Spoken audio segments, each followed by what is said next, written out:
Class 11 semester 1 chapter 1 এই যে অধ্যায়টি রাষ্ট্রবিজ্ঞানের প্রকৃতি ও পরিধি, এই অধ্যায় থেকে আজকে আমরা পঞ্চম পাঠের বা ফিফথ পাঠের আলোচনা শুরু করব। এই পাঠে তোমাদের জন্য 30টি এমসিকিউ প্রশ্ন আলোচনা হবে, শুধুমাত্র ক্লাস 11 এর জন্য। এটা কিন্তু নয়, এটা অন্যান্য ক্লাসেরও লাগে, যেমন এসএসসি, মাদ্রাসা যে হাই কমিশনের পরীক্ষা হয় সেখানেও কিন্তু এই এমসিকিউ গুলো লেগে থাকে বা তাদেরও প্রয়োজন হয়। 11 যতগুলো চ্যাপ্টার আছে সব চ্যাপ্টারেই কিন্তু রাষ্ট্রবিজ্ঞানের যে এসএসসি পরীক্ষা বা মাদ্রাসা পরীক্ষা হয় তাতে কিন্তু কাজে লাগে, মানে এমসিকিউ প্রশ্নগুলো প্রয়োজন হয়। ঠিক আছে, প্রথমে যে কোশ্চেনটা আছে, একজন নয়া উদারনীতিবাদী তাত্ত্বিকের নাম লেখো। এ আছে রবার্ট নজিব। আমরা যে উদারনীতিবাদের বিভিন্ন বিভাগগুলো করেছিলাম, সেই বিভাগের সমকালীন যে উদারনীতিবাদ, সেই সমকালীন উদারনীতিবাদের একটি ধারা হচ্ছে নয়া উদারনীতিবাদ। সেই নয়া উদারনীতিবাদের একজন তাত্ত্বিক হচ্ছেন রবার্ট নজিব।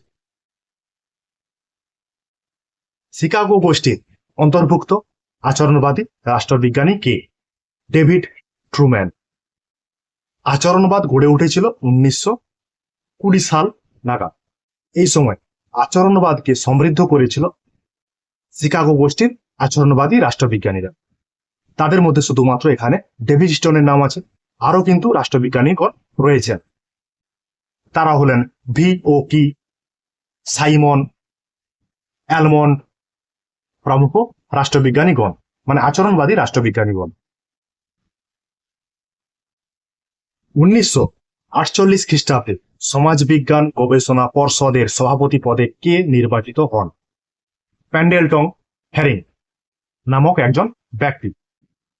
তো 1920 সাল নাগাদ আচরণবাদ গড়ে উঠলেও আচরণবাদের রাষ্ট্রবিজ্ঞানের অন্তর্ভুক্ত একটি বিষয় হিসাবে কিন্তু আলোচনা শুরু হয় 1945 সালের পর থেকে, মানে দ্বিতীয় বিশ্বযুদ্ধের পর থেকে।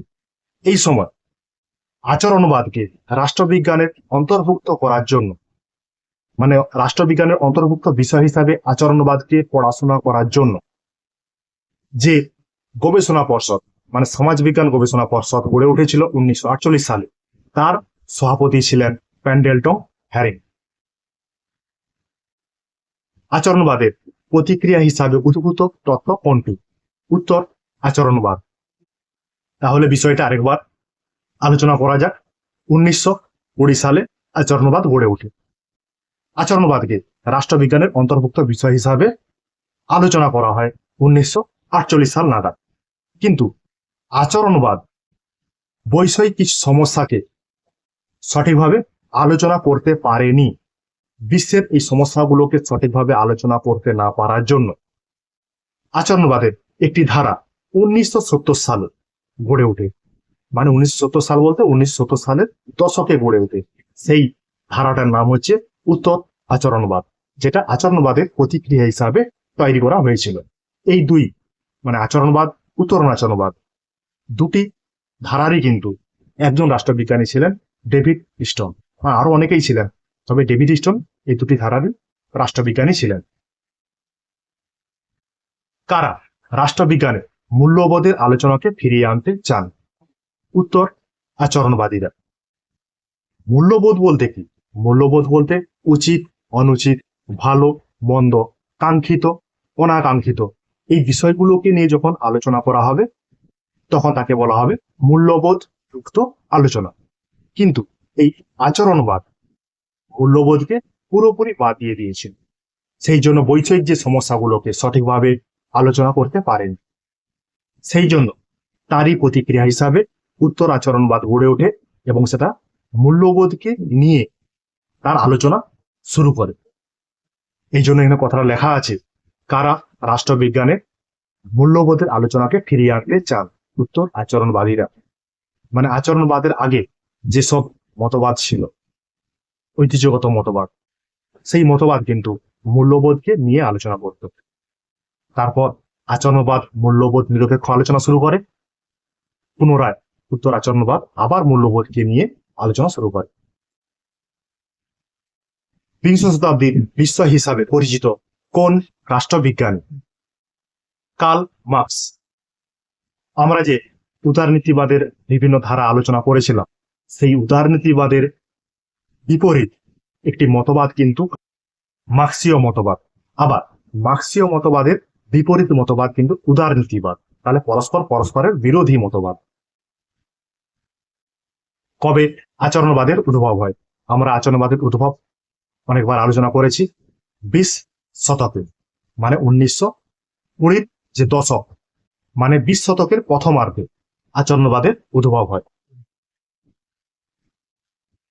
ম্যাকিয়াভেলি কোন দেশের লোক ছিলেন? ম্যাকিয়াভেলি ইতালির লোক ছিলেন। রাষ্ট্রবিজ্ঞানের সঙ্গে সমাজবিজ্ঞানের সম্পর্ক কেমন? ইতিবাচক। কেন? সমাজবিজ্ঞানের অন্তর্ভুক্ত বিষয়গুলি কি কি? ইতিহাস, দর্শন, রাষ্ট্রবিজ্ঞান, সমাজবিদ্যা, অর্থবিদ্যা, এগুলোকে নিয়েই তো সমাজবিজ্ঞান গড়ে ওঠে। তাহলে সমাজবিজ্ঞানের অন্তর্ভুক্ত বিষয় কি? রাষ্ট্রবিজ্ঞান। তাহলে রাষ্ট্রবিজ্ঞান ও সমাজবিজ্ঞানের সম্পর্ক কিরকম হবে? ইতিবাচক হবে। আচরণবাদের মূল আলোচ্য বিষয় কি? আচরণবাদের মূল আলোচ্য বিষয় ব্যক্তির রাজনৈতিক আচরণ নিয়ে আলোচনা করা। হিউম্যান নেচার ইন পলিটিক্স গ্রন্থটির রচয়িতা কে? Graham Wallas.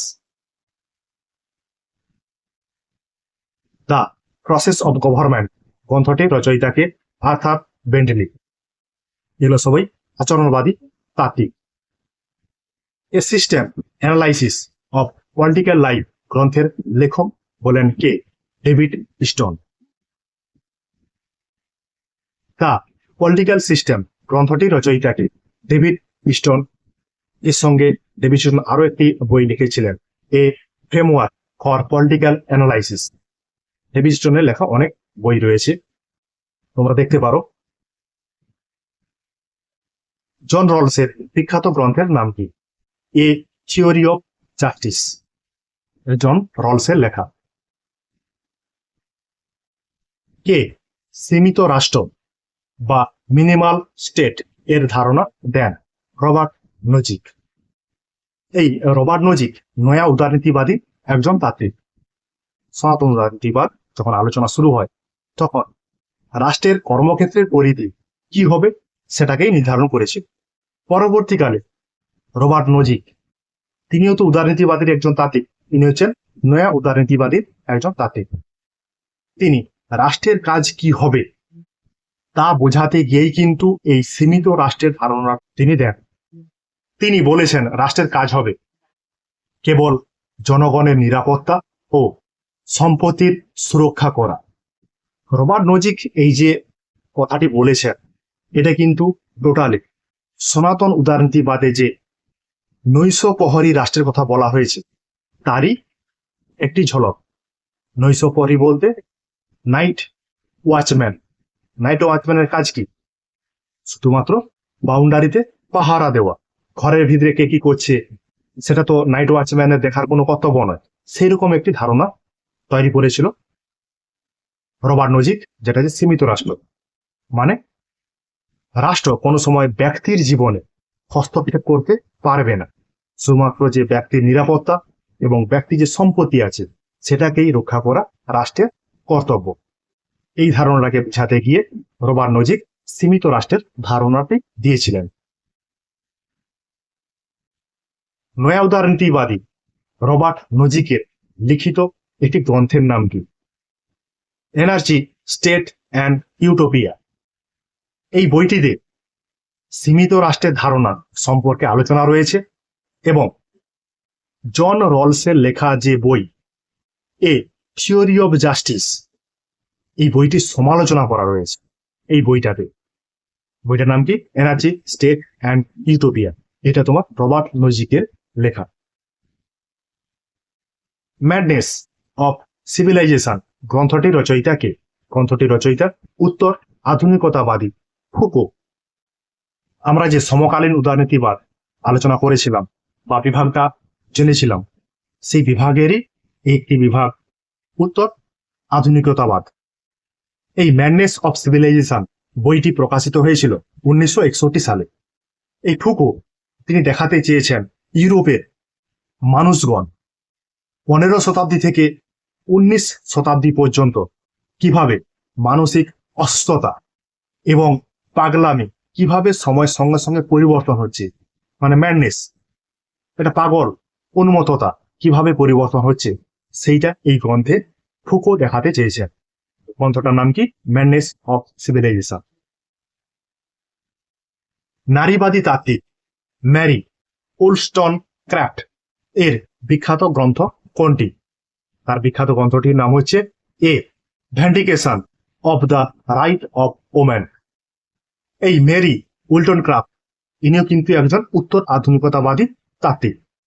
এই উত্তর আধুনিকতাবাদে নারীবাদী আন্দোলন কতটা গুরুত্বপূর্ণ সেটাই কিন্তু এই বইয়ে দেখাতে চেয়েছেন, এবং নারীবাদী আন্দোলন কিভাবে আস্তে আস্তে করে উত্থান হচ্ছে, উঠে আসছে সমাজে, সেটাকেও তিনি দেখাতে চেয়েছেন এই গ্রন্থটির মাধ্যমে। কারা রাষ্ট্রবিজ্ঞানে পদ্ধতিগত বিপ্লব এনেছে? আচরণবাদীরা।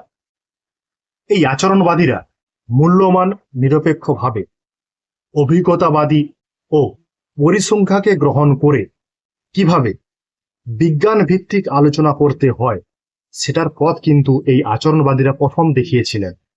এই জন্য এখানে বলা হয়েছে কোশ্চেনটাতে, কারা রাষ্ট্রবিজ্ঞানে পদ্ধতিগত বিপ্লব এনেছেন?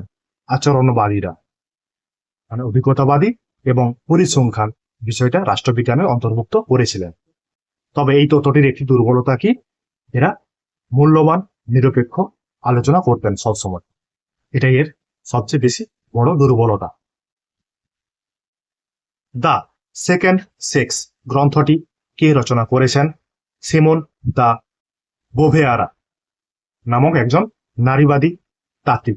এই বইটিতে লিঙ্গ বৈষম্য নিয়ে আলোচনা করা রয়েছে। লিঙ্গ বৈষম্য তোমরা বিষয়টা হয়তো জানো। কোন বিষয়টি রাষ্ট্রবিজ্ঞানের তত্ত্বগত আলোচনা অন্তর্ভুক্ত? স্বাধীনতা।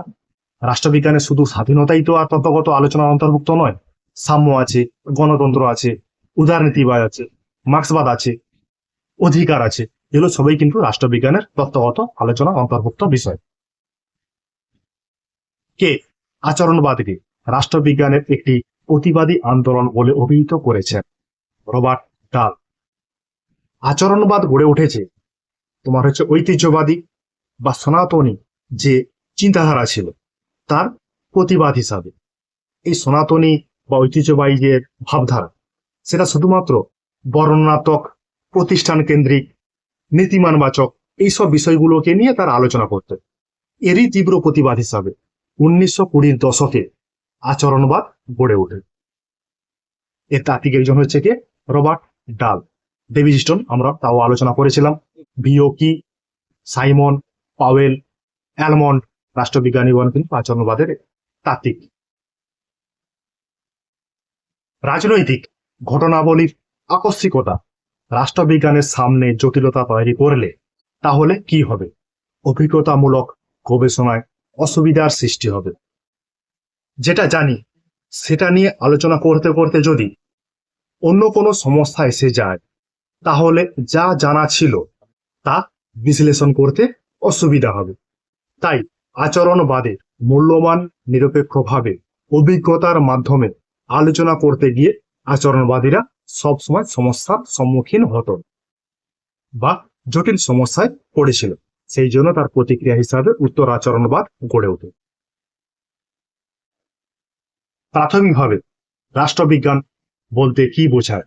প্রাথমিকভাবে রাষ্ট্রবিজ্ঞান বলতে বোঝায় রাজনৈতিক আচরণ ও শাসন। কোন বৈশিষ্ট্য রাষ্ট্রবিজ্ঞান থেকে রাজনৈতিক তত্ত্বকে পৃথক করে? ঐতিহাসিক বিশ্লেষণে মনোনিবেশ করা। রাষ্ট্রবিজ্ঞান যখন আলোচনা শুরু হয় তখন শুধুমাত্র ঐতিহাসিক ঘটনাবলীকে নিয়েই আলোচনা করত। পরবর্তীকালে আস্তে আস্তে রাষ্ট্রবিজ্ঞান যখন সমৃদ্ধ হতে শুরু করে, মানে রাষ্ট্রবিজ্ঞানের অন্তর্ভুক্ত বিষয় হিসাবে সাম্য, গণতন্ত্র, উদারনীতিবাদ, মার্ক্সবাদ গড়ে ওঠে, তখনই কিন্তু রাষ্ট্রবিজ্ঞান ও রাজনৈতিক তত্ত্বের মধ্যে একটা বিভাজন বা পৃথক করা সম্ভব হয়ে ওঠে।